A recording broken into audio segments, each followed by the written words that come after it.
கரெக்டாக தான் இருக்கும். சொன்னீங்களா இல்லையா? பேந்துட்டா. சில பேர் வந்து சேஃப்டியாக வச்சுருப்பீங்க, ஆனால் எங்களுக்கு அது செட் ஆகலை. எல்லா மீனும் நினச்ச மாதிரினாலும் அது ஹோம் டூர்லாம் இல்லை, சும்மா ஒரு டூர். மறைவாக போட்டிருக்கலாமோ எனக்கு கஷ்டப்பட்டாலும் இருந்தாலும். இதில் வந்து பிளேட்லாம் வச்சுக்கிறதுக்கு ஒரு இது வரைக்கும் இருக்கும். இது எந்த ஸ்மெல்லாம் வராதுதான். பாத்திரம் எல்லாம் அள்ளி போட்டு கிடக்கு. இதை பாருங்க. ஹாய் ஃப்ரெண்ட்ஸ், அனைவருக்கும் வணக்கம். எல்லாரும் எப்படி இருக்கீங்க? நல்லா இருக்கீங்களா? வேலையை பார்த்தீங்களா? காலையில் அள்ளி போட்ட பாத்திரம் மணி 11 ஆகுது. இப்போ தான் வந்து விளக்குறதுக்கான நேரம் கிடச்சிச்சு. உள்ளே வந்து வீட்டு வேலையும் நடந்துகிட்டு இருக்கு. அதனால் பாத்திரம்லாம் கழுவ முடியல. சின்னத்தை வந்து கால் வந்து திருப்பியும் அரிப்பு வருவான். அதனால் வந்து தண்ணியில் நிற்காதீங்க அப்படின்னுட்டேன். காலையிலே ஒரு சோகமான விஷயம் நடந்து விட்டது. அது என்னன்னா, இந்த மாமிஞ்சு ஆசாசியாக நானும் அந்த பிஞ்சின்னு பூன்னு வச்சதுலேருந்தே மாமிஞ்சை வந்து பாதுகாத்து வச்சுருந்தான். அதில் 2 பிஞ்சு தான் இவ்வளோ பெருசுக்கு வந்துருச்சு. பெருசாகிடுச்சு. அங்கே குளத்துக்கிட்ட அந்த குளம் ரெடி பண்ணிக்கிட்டு இருக்கோம். இப்போ அதை அந்த வேலியை வந்து பிரிச்சுட்டு சும்மா முள்ளும் அள்ளி போட்டு ஆடு வந்து தெருக்காரங்க வந்து அவுத்து விட்டுட்டாங்க போல இருக்கு. பாஞ்சு வந்து நாங்களாம் உள்ளே இருந்தோம் பாருங்க. அந்த பெரிய பிஞ்சுலாம் மட்டும் தின்னுட்டு ஒரு 10 சின்ன பிஞ்சு போல் கீழே கொட்டி கிடக்கு. நான் என்னத்த சொல்கிறது, இழுத்துருச்சு, உலுக்கிடுச்சு போல இருக்குது. அது என்ன பண்ணுறதுனே தெரியல. அப்புறம் போய் சொல்லிட்டு வரணும் அப்படின்னு இருக்கான். இல்லைன்னா சுத்தமாக ஒன்றுமே அந்த குளத்தை ரெடி பண்ணாதான் நம்ம வேலி அடைக்க முடியும். அது வரைக்கும் கொஞ்சம் கட்டி போடுங்க அப்படின்னு சொல்லிட்டு வரலான்னு. மிச்ச பேர்லாம் கட்டி போட்டுருக்காங்க. 2-3 ஆடு மட்டும் சேப்பாடு. 2-3 ஆடு மட்டும் அப்படியே அவுத்து விட்டுட்டாங்க. அது வந்து எனக்கு ரொம்ப கஷ்டமாக போயிடுச்சு. சரி போ அப்படின்னு விட்டாச்சு. இப்போ இந்த வேலையை முடிச்சுட்டு ரசம் காலையில் வச்சோம், அது இருக்குது. என் கணவர் வந்து இன்றைக்கி வந்து டியூஸ்டேங்கிறதுனால நான்வெஜ் சாப்பிட மாட்டார். இந்த நேரம் பார்த்து புள்ள குட்டிங்களும் வீட்டில் இருக்கா, அதனால் அவங்களுக்கு மட்டும் ஏதாவது செஞ்சு கொடுப்போம் அப்படின்ட்டு மீன் மட்டும் வாங்கினேன். அது வறுத்து கொடுத்துரும் அப்படின்னு. அதை வேறு செய்யணும். நான் இங்கே வரும்போது இந்த இடம் மட்டும் நிழலாக இருந்துச்சு. சரி, இதுக்கப்புறம் 12 மணிக்கு மேலே வெயில் வந்துடும், அதுக்குள்ளே கழுவிடும் அப்படின்னு பார்த்தேன். நல்லா 12 மணி தாண்டினோன்னே உச்சி வெயில் வந்து மண்டையை கொளுத்துற மாதிரி இருக்குது. நடுவில் நிற்கிது சூரியன். எப்படி வெயில் அடிக்குது பாருங்கள். நம்ம மழை காலம்லாம் வந்தால் உள்ளே தான் பாத்திரம்லாம் கழுவுறது. ஏன்னா அங்கேருந்து இங்கேருந்து அங்கேன்னு வச்சுக்கிட்டுலாம் அலைய முடியாது. ஆனால் வெயில்னு வந்துட்டால் எல்லாமே வந்து புழக்கம்ங்கிறேன். வெயில்னு வந்துட்டா எல்லாமே வந்து வெளிப்புழக்கம் தான். அதனால் வந்து இதுக்கப்புறம் வந்து பாத்திரம்லாம் கழுவுறது இல்லை வேறு வேலைகள் உள்ளே செய்கிற வேலை எல்லாமே வந்து வெளியில் தான், வீட்டு வேலைகள். அதனால் இப்போலேருந்து வெளில வந்துட்டோம். தண்ணியும் இங்கே செடிகளுக்கெல்லாம் இதுக்கப்புறம் வெயில் தாங்க முடியாதா, செடிங்களுக்கெல்லாம் தண்ணி தேவைப்படுமா. அதனால் இப்படியே நம்ம பாத்திரம் கழுவ இல்லை ஏதாவது அலசுறதுக்கு அப்படின்னு இங்கே தண்ணி யூஸ் பண்ணும்போது எல்லாத்துக்கும் தண்ணி தாராளமாக ஓடும். இங்கே நிழல் இருக்கும். இங்கே ஒரு தேக்க மரம் இருந்துச்சா, அது ரொம்ப இங்கே கொட்டுறதுனால ஆளுங்களுக்கெல்லாம் தேக்க மரம் இல்லை, டோருக்கு அந்த தேக்க மரம் டோருக்கு பாருங்க. இந்த தேக்க இங்கே இருக்கு. அந்த கிளைலாம் வந்து நல்லா இங்கே நிழலாக இருக்கும். அது இலையெல்லாம் நிறைய கொட்டுறதுனால அத்தை என்ன பண்ணிட்டாங்க, என்னால் இலை பொறுக்க முடியல, வெட்டுங்க கிளைய அப்படின்ட்டு அது சின்ன சின்ன கிளை வரும்ல, அதெல்லாம் வந்து அப்படியே கழிச்சு விட்டுட்டாங்க. அது மறுபடியும் துளிர் அடிக்குது. வேகமாக கிளம்பணும் பாரு. ஆனால் கழிச்சு விட்டாதான் அசுர வளர்ச்சி வளருது. அதுதான் நல்லா இருக்கும். நம்ம ஆனால் வீட்டுக்குள்ளேருந்து தேக்க மரம் வளர்க்கணும் அப்படின்ட்டு வளர்த்தா தேக்க மரம் வளராது. காலங்காலமாக அப்படியே நிற்கிற மாதிரி இருக்கும். ஆனால் இந்த புறம்போக்கு சைடு தானே, புறம்போக்கில் ஃபாரஸ்ட் சைடுலாம் வைக்கிறாங்க பாருங்க, அதெல்லாம் ஜெட்டு வேகத்தில் வளர்ந்துடும். வாய்க்கால் தண்ணி இருக்குல்ல, அதனால சரி இதை நான் விளக்குறேங்க. செய்ய வந்துடும்னா மயங்கிடுவேன். இப்போ தான் நான் இட்லியே சாப்பிட்டேன். காலையிலேருந்து கொஞ்சம் பரபரப்பாக வேலை போணுச்சு. அதனால் அந்த பரபரப்பு வேலையே 1 மணி நேரத்தில் பார்த்து முடிச்சதுனால மயக்கமே வந்துடுச்சு எனக்கு. அதனால் இப்போ தான் சாப்பிட்டேன். முடிஞ்சிருச்சு. இல்லை அது ஹைட்டு உனக்கு கரெக்டாக பார்த்துக்கலாம்ல. கரெக்டாக தான் இருக்கும். சொன்னீங்களா இல்லையா? பேந்துட்டா. எந்த சைடு இருக்கு? லைட்டாக ஒரு ஓரத்தில் பேந்துட்டு. அது என்ன காரணம் இல்லை, முடிக்கும் போது என்ன பண்ண முடியும்? உள்ள ஒரு வேலையும் இல்லைங்க, கிச்சன் வேலை நடந்துக்கிட்டு இருக்கு. நம்ம உள்ள அடுப்பு வச்சுருப்போம் இல்லையா, கேஸ் அடுப்பு, அதில் வந்து சும்மா செல்ஃப் மாதிரி தானே வச்சு விட்ருக்கோம். கீழே அதிலலாம் வந்து லேப்டாப் போடணும். அதாவது அந்த என்னது அலுமினியத்தில் போடுவாங்கள்ல டோரு, அதெல்லாம் ஃபஸ்ட்டு நம்ம பழைய கிச்சனில் வந்து கிச்சன் வீடுன்னு கட்டினப்ப அந்த ப்ளேவுட் இருக்குல்ல அதில் வந்து செம்ம செட்டிங்கில் சூப்பராக போட்டிருந்தோம். அது என்னன்னா அந்த ப்ளேவுடில் போடுறதுங்கிறது பெரிய கிச்சனாக இருக்கும் பாருங்கள், ரொம்ப ஃப்ரீயாக காத்தோட்டமாக அந்த மாதிரி பெரிய கிச்சனாக இருக்கும் பாருங்கள். அதில் போட்டால் உங்களுக்கு சேஃப்டி. அது மட்டும் இல்லாமல் அதுக்குன்னு ஒரு ஆள் தனியாக வேணும். சில பேர் வந்து சேஃப்டியாக வச்சுருப்பீங்க, ஆனால் எங்களுக்கு அது செட் ஆகலை. அது என்னென்னா தண்ணி படுறதுக்கு சின்ன கிச்சனாக இருந்துச்சா, தண்ணி படும்போது அப்படியே அதில் அந்த ப்ளேவுடில் ஊறி உப்பி வந்து சரியாக லாக் ஆகாமல் ரொம்ப இது பண்ணி அவ்வளோ காசு போட்டு செஞ்சது. அப்போயே செய்யும் போதே 1.5-2 கிட்ட வந்துடுச்சு அந்த கிச்சன் ஒர்க் பண்ணும்போது. சுத்தமாக அது வீணாக போயிடுச்சு. அப்புறம் பேத்து அப்படியே ரொம்ப மனசு கஷ்டமாக போயிடுச்சு. செல்ஃபு எல்லாமே வந்து வீணாக போயிடுச்சு, தண்ணி பட்டு அந்த காத்தோட்டம் இல்லாமல் அப்படியே வீணாக போயிடுச்சு.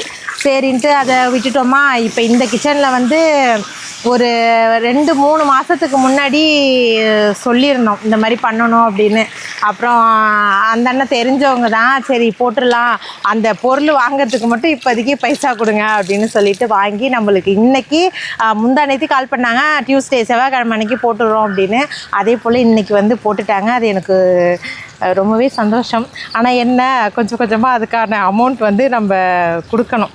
இட்லி துணி அப்புறமா அங்கே காய போட்டு அது வந்து அந்த வேலை தான் நடந்துக்கிட்டு இருக்கு. எங்கள் இட்லி பானையை பாருங்கள். இதுக்கு வந்து காரணம் நான் கிடையாது, என் சின்ன மாமியார் 3 தடவை இந்த இட்லி பானையை வந்து அடிப்பிடிக்க வச்சுட்டாங்க. இட்லி ஃபஸ்ட்டு ஊற்றிட்டு மறுஈடு எடுக்கும் போது தண்ணி ஊற்றி தானே நம்ம இட்லி வைப்போம். 3 தடவையுமே அந்த தண்ணி ஊற்றாமல் இட்லி வச்சு இட்லி பானையிலேருந்து புகையாக கிளம்புவோம். அப்போ தான் வந்து இட்லி கருகிருச்சு அப்படின்னு நம்மளுக்கு தெரியும். அந்த அளவுக்கு அடி வாங்கிருச்சு. இந்த ரோட்டில் டாடாய்ஸில் இது பண்ணிட்டு போவாங்க, இட்லி பானை அந்த மாதிரி ஈயத்தில் பாத்திரம்லாம் விற்பாங்க. அவங்க வந்தாங்கன்னா ஒரு இட்லி பானை இதை போட்டுட்டு வாங்கணும். ரொம்ப கன்றாவியாக இருக்குது, போக மாட்டேங்குது. நானும் இந்த லெமனு, சோடா உப்பு, சர்ஃபு எல்லாத்தையும் கொட்டி இது பண்ணி பார்த்துட்டேன், அது ஒன்றும் போகிற மாதிரி தெரியல. சரி ஒரு இட்லி, இது வந்து 20 இட்லி வரும் ஒரு ஈடுக்கு. 11 இட்லி ஒன்று, 9 இட்லி ஒன்று, 20 இட்லி வரும் ஒரு தட்டு திங்கிறேன். 20 இட்லி வரும். 8 இட்லி இருக்கேன். அப்புறம் வந்து அடுத்த தடவை வாங்கும்போது ஒரு 30 இட்லியாக வரா மாதிரி பார்க்கணும். அவ்வளோதான். தண்ணி வடிட்டு இதை மட்டும் அலசி விட்டுட்டா இந்த இடம் காஞ்சி போயிருக்கும். தண்ணியை கவுத்து விட்டீங்கன்னா அதான் ஓடிடும். அதுதான் அம்மாடி, அப்போ இடுப்பு வலிக்குது. அது உட்காந்தே ஒரு அரை மணி நேரம் ரொம்ப உக்காந்துட்டேன்னு வச்சுக்கோங்களேன். இப்போல்லாம் முடியலங்க, வயசாயிட்டு. வயசு வந்து ஆக ஆக வேலையை குறைத்து கொள்வது நல்லது.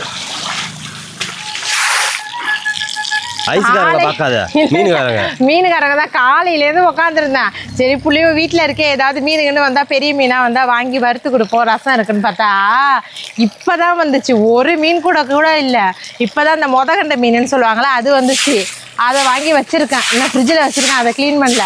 அந்த மீன் வாங்கினதுலேருந்து நானும் பார்த்துட்டு சோதனையாக இதோட 5ஆவது மீன் வண்டி போகுது. எல்லா மீனுமே இப்போ வண்டிக்காரவங்க வந்து எடை வச்சு தான் கொடுக்குறாங்க. 100 ரூபாய்க்கு மீன் கொடுங்கன்னா ஒரு 10 மீன் தான் வந்தது மொதகண்டை. இதே நம்ம அந்த சைடில் போய் போட்லேருந்து வாங்குவோம்ல, அங்கே வாங்கினா 25 ரூபா 30 ரூபா எவ்வளோ இருக்கும். சரி போகணும், வாங்கியாச்சு. செம்பருத்தியை பறிமா, செம்பருத்தியை பறி. இது என்ன பூனே தெரியல, இந்த ஒர்க்கு பாருங்களேன். ஆனால் பூச்செடின்னு தான் சொன்னாங்க. நான் வந்து இதே மாதிரி பூலேயே இன்னொன்று வந்து ரோஸ் மாதிரியே ஒரே நரம்பு மாதிரி அதோட காம்பு இருக்கும், மேலே பார்த்தா ரோஸ் மாதிரியே இருக்கும். அதான் ரோஸ் மாதிரியே இருக்கும் அந்த பூ. அது தலையிலலாம் வச்சுப்பாங்க, ரோஜா பூ மாதிரியே இருக்கும். அந்த பூ தான் நினச்சிட்டு வாங்கினா. ஆனால் இது வந்து இந்த அப்படியே இந்த அடுக்குக்கு செடி எப்படி வளருதோ அதே மாதிரி அடுக்குக்கு பூவாக பூத்துக்கிட்டு இருக்கு. இதை வந்து இப்போதைக்கு நாங்கள் வந்து இந்த வெளியில் டெக்கரேஷன் பண்ணுறதுக்கு இதில் தான் பறித்து போடுறோம். நல்லா இருக்கு, சங்குப்பூ மாதிரி இருக்கு. இன்னும் 2 பூ பறி. இரு காம்பு கிளியுது. இதை அப்படியே தண்ணியில் பறித்து போட்டோன்னா சங்குப்பூ மாதிரியே இருக்குங்க பாருங்களேன். சங்குப்பூ மாதிரி தான் இருக்குது இல்லை, ஆனால் அடுக்காக பூக்குது, நல்லா இருக்குது. இதே மாதிரி கலர் கலராக இருந்தால் நல்லாயிருக்கும். இப்போ நாங்கள் வந்து நம்ம வீடு கட்டிகிட்டு இருக்கோம் இல்லையா, அந்த வீட்டை வந்து ஃபோட்டோ பிடிச்சி போட்டு இது வந்து இந்த மாடலில் எங்களுக்கு வேணும் அப்படின்னு போட்டோம். அழகாக நாங்கள் நினச்ச மாதிரி இல்லைனாலும் அது பார்க்கவுமே அழகாக இருக்குது. அந்த மாதிரி ஒரு இமேஜ் அனுப்பிடுது. இதோ பாருங்களேன், இங்கே பக்கத்தில் தெரியும் பாருங்க. அதனால் அதே மாதிரியே இருக்குது. ஆனால் நாங்கள் வீட்டுக்கு எதுக்க வந்து திண்ணை வச்சு கேட்டோம். நீங்களுமே திண்ணை நிறைய பேர் போடுங்கன்னீங்க. எங்களோட ஐடியாவுமே எதுக்க வந்து திண்ணை வைக்கணும். ஏன்னா அதில் காலை நேரத்தில் உட்காந்துருக்கிறது அதெல்லாம் வந்து எங்களுக்கு ரொம்ப பிடிக்கும். மாடி வீட்லேயுமே எதுக்கு வந்து நாங்கள் திண்ணை வச்ச மாதிரி கட்டியிருக்கோம் பாருங்கள். அதே மாதிரி அங்கேயும் கட்டுவோம். அந்த மாதிரி எதுக்கு பூச்செடிலாம் இருக்கணும் அப்படின்னு கேட்கவும் அப்படியே அதே கூரை வீடு மாதிரியே செஞ்சு, நம்ம வீடு தான் அது உங்களுக்கு பார்த்தா தெரியும், அந்த வீட்லேயே அழகாக செட் பண்ணி கொடுத்துட்டு, அந்த மாதிரி இல்லைனாலும் அந்த மாதிரி கிட்டத்தட்ட வரா மாதிரி நம்ம இன்னும் கொஞ்சம் வேறு மாடலில் கட்டுவோம். ஏன்னா நம்ம ஜன்னல்லாம் போட்டுருவோம், அது டிஃப்ரெண்ட்டாக இருக்கும் பார்க்குறதுக்கு. சரி வாங்க, என் வேலையை காலையிலேருந்து கேட்டிங்கன்னா வச்சுக்கோங்களேன், காலைல பாத்திரம் கழுவணும் பாருங்க, அது மட்டும்தான் வேலை. இன்றைக்கி ஒரு வேலை கூட இப்படிங்கிறத அப்படி ரவுத்தி வைக்கல. வீட்டில் வேலை நடந்துருக்குன்னு சொன்னேன் இல்லையா, சமையலும் கிடையாது. பசங்களுக்கெல்லாம் வந்து கடையில் வாங்கி கொடுத்துட்டாங்க. இங்கே பாருங்கள், கிளாஸ்லாம் உள்ளே வச்சுட்டாங்க. இதை மட்டும் ஃபிட் பண்ணுறதோடு இருக்குது. மேல் வீட்டில் போட்டுக்கிட்டு இருக்காங்க. இந்த இடத்துல வச்சுருவோம். அது பார்க்க கொஞ்சம் அழகாக இருக்குல்ல. இந்த இடத்த எனக்கு போத்திக்கல்ல இந்த இடத்த பார்த்தா ரொம்ப பிடிக்கும். ஏன்னா வந்து பச்சை பசேல்னு பசுமையாக இருக்குன்னு. இந்த இடத்துலையுமே நான் வந்து நிறைய ஒரு டிஃப்ரெண்ட்டாக ஏதாவது பண்ணலாம் அப்படின்னு நினச்சி வச்சுருந்தேன். ஆனால் வந்து அது நினைப்பதாகவே போயிட்டு நாங்கள் நினைக்கிறதெல்லாம் ஒரு வருஷம் கழித்து தான் நடக்கும் போல இருக்குது. அதனால் இதை அப்படியே விட்டாச்சு. இங்கே வந்து ஒரு இது மாதிரி ஒரு ரெஸ்டாரண்ட் செட்டப்பில் இந்த கல் மாதிரி போட்டோம். அதுலேருந்து ஏதாவது பச்சை பசேல்னு தொங்குற மாதிரி, பூலாம் வச்சுருக்க மாதிரி, ஒரு டெக்கரேட் பண்ணுற மாதிரிலாம் வச்சுருந்தோம். ஆனால் வந்து அது எப்படி பண்ணுறதுன்னு எனக்கு தெரியல. ஒரு பக்கம் பார்த்தா எல்லாம் வந்து ஏஐயாக மாறிடும் போல இருக்குது. எல்லாத்தையும் அதுகிட்ட தான் கேட்டு செய்யணும் போல இருக்குது. அதனால் அதுகிட்டே கேட்டு இங்கே என்ன பண்ணுறது அப்படின்னு பார்ப்போம். ஏன்னா இதுதான் நம்ம வீட்டோட என்ட்ரன்ஸே. சரி, இதுக்கப்புறம் வந்து நம்ம கிச்சனை காட்டுறோம் வாங்க. இது வந்து ஹோம் டூர்லாம் இல்லை, சும்மா ஒரு டூர் வாங்க. ஃபஸ்ட்டு நம்ம வீட்டிலேருந்து வரோமா, இது வந்து ஹாலு. இதெல்லாம் வந்து நான் அப்புறமா காட்டுறேன் உங்களுக்கு. இப்படி வந்த உடனே ஃபஸ்ட்டு வந்து நம்ம வீட்டில் வந்து அன்னம் தான். வந்த உடனே சாப்பாட்டுக்கு ரெடியாக வரலாம். இதுதான் நம்ம கிச்சனு. இதுதான் வந்து நம்ம மேல் வீட்டுக்கு போகிறதுக்கான வழி, ஸ்டெப்ஸு. இது வந்து ஆனால் வந்து ஒரு மாதிரி ஒரு பிளானில் கட்டிட்டோம். ஆனால் அது அப்புறமாட்ட யோசித்து இந்த மாதிரி செஞ்சுருக்க வேணாமோ அப்படின்னு தோணும். அது என்னன்னா, இங்கேருந்து யார் நம்ம மேல் வீட்டுக்கு ஏறினாலுமே ஃபஸ்ட்டு வியூ வந்து நம்ம கிச்சனை பார்க்குற மாதிரி தான் இருக்கும். அது எப்படி எந்த நிலமையில கடந்தாலுமே யாராவது மேலே ஏறும் போதே இப்படி பார்ப்பாங்க, கிச்சன் இப்படி இருக்கா அப்படி இருக்கான்னு மேலே கொண்டு தெரிஞ்சிடும் உங்களுக்கு. ஒட்டடை பிடிச்சிருக்கிறதா இருக்கட்டும், நம்மளோட வேலை அப்படி தான் கொஞ்சம். ஏன்னா கூட்டு குடும்பமாக இருக்கிறதுனால வேலைகள் அப்படி தான் இருக்கும். அதனால் சரி இந்த இடத்துல ஒரு டோர் போட்டுட்டா என்ன அப்படின்னா, அப்புறம் டோரை போட்டு மேலே ஏறினாலுமே அது தெரியதானே செய்யும். சரின்ட்டு அப்படியே விட்டாச்சு. அதுக்கப்புறம் வந்து இந்த லேப்ட்டு அடிக்கணுன்ட்டு ரொம்ப நாளாக வீடு கட்டினதுலேருந்தே நாங்கள் பிளான் போட்டு அது பிளானாகவே போயிடுச்சு. இதுதான் நல்லா இருக்கா. வந்து நம்ம அஞ்சரை பெட்டி ஆயில் அந்த மாதிரிலாம் வச்சுக்கிற மாதிரி. இதுக்கு கீழே வந்து நம்ம ஃபஸ்ட்டு வந்து இந்த எல்லாம் கட்டையும் கம்பமாக கிடக்கு. ஃபஸ்ட்டு வந்து இந்த ஜன்னலில் வந்து கோல்டு லைட் போட்டிருப்போம். நீங்கள் பார்த்துருப்பீங்க தானே, கோல்டு. இந்த ஒயர் ஒர்க்கு பாருங்கள், இந்த ஒயர் கையை வைக்கல, இந்த ஒயர்லேருந்து கோல்டு லைட்டு ஃபுல்லாகவுமே வரும். நல்லாயிருக்கும் அது பார்க்க. நைட் டைமில் வந்து சமைக்கிறது அதுக்கெலாம் வந்து சூப்பராக இருக்கும். அதே மாதிரி அந்த லைட் வந்து தண்ணி பட்டு வீணாக போய் விட்டது. அதுக்கான ஒயர் இருக்குது. ஆனால் நாங்களும் வாங்கி போடணும்னு நினைப்போம். ஆனால் அது முடியல. அப்புறம் வந்து இதுக்கும் வந்து இந்த இடம் வந்து உங்களுக்கு இருட்டாக தெரியுதா, லைட் போட்டுக்கிறேன். இந்த இடம் வந்து எப்படியா இருந்தாலுமே இருட்டாக தான் தெரியும்.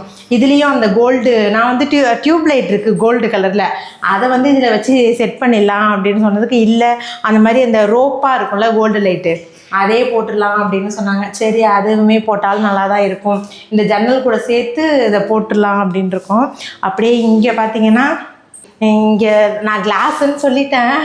ஆனால் வந்து இப்போ போட்டதுக்கப்புறம் வந்து இதே மாதிரியே இங்கேயும் மறைவாக போட்டிருக்கலாமோ, ஏன்னா கச்சமச்சான்னு இருந்தாலும் இந்த மாதிரி மறைச்சிருக்குமோ அப்படின்னு தோணுது.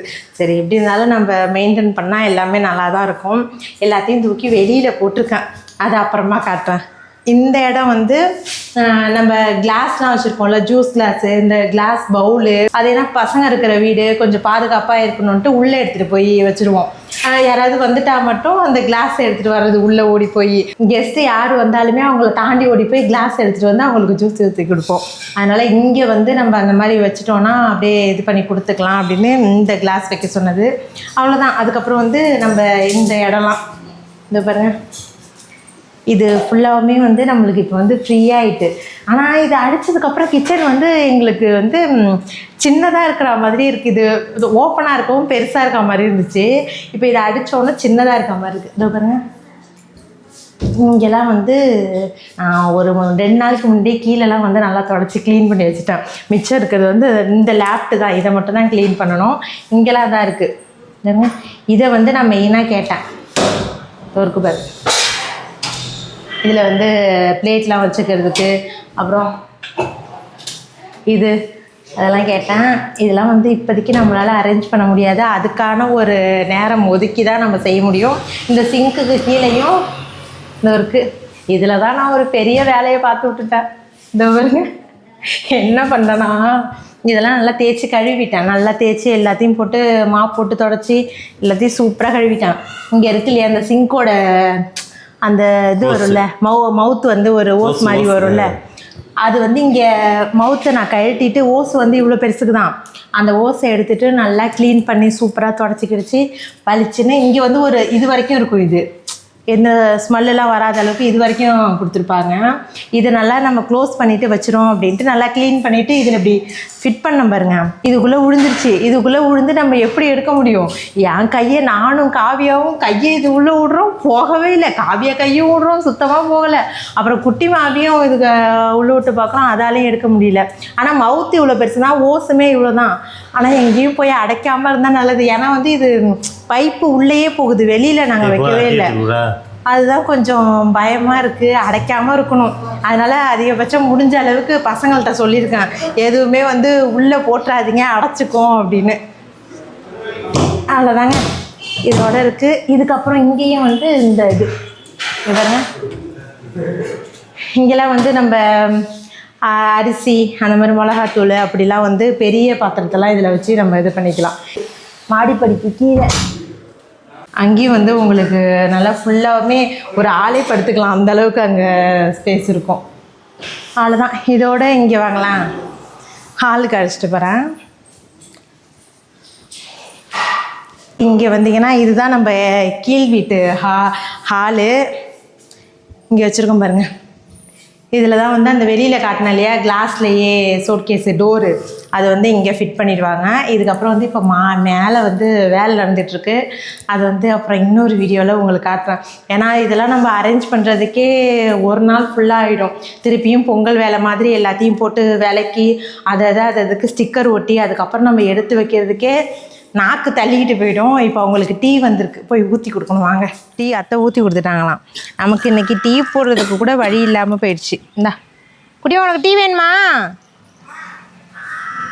வேணுமா? முடிஞ்சிருச்சு டீ, குடிங்க. இந்தா இதை எடுத்துக்கிறியா? இதை குடி மாட்டை கொடுக்குறேன். இதா என்னது ஊற்றிப்பியே? ஓ அவ்வளோதான். இங்கே பாருங்க, எத்தனை டீ? 2 டீயா? சரி போங்க, அவ்வளோதான் இன்றைக்கி டீ. நீ குடிங்க, உட்காந்து அண்ணனும் தங்கச்சி குடிங்க. இங்கே வாங்கலாம், ஜாமத்தெல்லாம் எப்படி அள்ளி போட்டிருக்கேன்னு. இங்கே பாருங்க, எங்கள் குடுத்தனத்தை பாருங்கள். காலையிலேருந்து இப்படி தான் பாத்திரம் எல்லாம் அள்ளி போட்டு கிடக்கு. இதை பாருங்க, அடுப்பு கொண்டு எடுத்து தனித்தனியாக பார்ட்ஸாக பிடுங்கி போட்டாச்சு. இதில் நான் எங்கேருந்து இந்த அடுப்புலையும் சூட்டடுப்பில் அது என்னது விறகு அடுப்புலையும் நான் உழ வைக்க முடியாது, கேஸ்லையும் நான் உழ வைக்க முடியாது. அதனால தான் இன்றைக்கி சமையல் இல்லை. எல்லாமே ஒரே மாதிரி சேமான பாத்திரமாக இருக்கிறதுனால எது என்னென்னு அவசரத்துக்கு எடுக்க முடியல. ஏன்னா மிளகா இருக்கட்டும், ஜீரகம், வெந்தயம் எல்லாமே வந்து ஒரே பாக்ஸில் நம்ம கோயிலேருந்து வாங்கிட்டு வருவோம் இல்லையா, அதனால் 1/2 கிலோ 1 கிலோ அப்படின்னு ஃபுல் டப்பாவிலையும் இருக்கும். வேணுங்கிறத கொஞ்சமாக எடுத்து அந்த ஸ்டோரேஜ் பாக்ஸ் இருக்கும்ல கிளாஸில், அதில் போட்டு வச்சுப்பேன். அந்த நேரத்துக்கு அதில் தீந்துருச்சு அப்படின்னா அந்த செம்பரத்தில் போய் நான் எடுக்க போனேன்னா அவசரத்துக்கு தலைகாலே புரியாது, ஒன்று தான் திறக்கிற மாதிரி இருக்கும். அதனால் அந்த ஸ்டிக்கர் வாங்கி அதை ஒட்டி அதை பேர் அதில் வச்சு எல்லாத்தையுமே அரேஞ்ச் பண்ணுறதுக்கே எனக்கு ஒரு நாள் ஃபுல்லாக ஆகும். பசங்களெல்லாம் எல்லாரையும் ஸ்கூலுக்கு அனுப்பி விட்டுட்டு நான் கிச்சனுக்குள்ளே வந்தால் தான் அதை எல்லாத்தையும் எடுத்து வைக்க முடியும். இப்போ கூரை வீடு நான் காட்டினேன் இல்லையா இமேஜ், அது நல்லா இருக்கான்னு சொல்லுங்கள். அதில் ஏதாவது சேஞ்சஸ் இருந்தாலும் சொல்லுங்கள், நாங்கள் மாற்றி கட்டுறதுக்கு ட்ரை பண்ணுறோம். வார்த்தைகள் குளறுகிறது, மயக்கம் வருகிறது. இதோட இந்த வீடியோவை முடித்துக்கொள்கிறேன். நன்றி, வணக்கம்.